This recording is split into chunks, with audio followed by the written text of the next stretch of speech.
ആകയാൽ ഭിക്ഷ കൊടുക്കുമ്പോൾ മനുഷ്യരാൽ മാനം ലഭിപ്പാൻ പള്ളികളിലും വീഥികളിലും കപടഭക്തിക്കാർ ചെയ്യുന്നത് പോലെ നിന്റെ മുമ്പിൽ കാഹളം ഊതിക്കരുത്.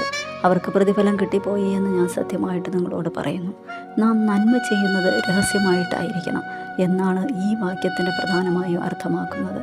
മറ്റുള്ളവർക്ക് ദാനധർമ്മങ്ങൾ ചെയ്യുമ്പോഴോ ആരെയെങ്കിലും സഹായിക്കുമ്പോഴോ അത് ലോകം മുഴുവൻ അറിയിക്കാൻ ശ്രമിക്കരുത്. പണ്ട് ചിലരൊക്കെ ദാനശീലരാണെന്ന് മറ്റുള്ളവരെ അറിയിക്കുവാൻ വേണ്ടി ആൾക്കൂട്ടമുള്ള സ്ഥലങ്ങളിൽ വെച്ച് കാഹളം, തുടി, കൊമ്പ് എന്നിവ ഊതി മറ്റുള്ളവരുടെ ശ്രദ്ധ ആകർഷിക്കാറുണ്ടായിരുന്നു. അതിന് സമാനമായത് തന്നെയാണ് ഇന്നത്തെ സോഷ്യൽ മീഡിയയിലെ ലൈക്കും ഷെയറും ഒക്കെ. ഉള്ളിൽ യഥാർത്ഥമായ സ്നേഹമില്ലാതെ പുറമേ മാന്യതയും പ്രശംസയും നേടാൻ വേണ്ടി മാത്രം നന്മ ചെയ്യുന്നവരെ കപടഭക്തിക്കാരുടെ കൂട്ടത്തിലാണ് കർത്താവ് കണ്ടിരിക്കുന്നത്. ഇങ്ങനെ ചെയ്യുന്നവർക്ക് മനുഷ്യരുടെ കയ്യടിയും പ്രോത്സാഹനവും മാത്രമേ ലഭിക്കൂ. ദൈവികമായ നന്മകളും അനുഗ്രഹങ്ങളും ജീവിതത്തിൽ പ്രാപിക്കുവാൻ ആശയോടെ കാത്തിരിക്കുന്ന വ്യക്തികൾ ദൈവത്തെ പ്രസാദിപ്പിക്കുന്നവരും ആത്മാർത്ഥതയുള്ളവരും പ്രശസ്തി ആഗ്രഹിക്കാത്തവരുമായിരിക്കണം.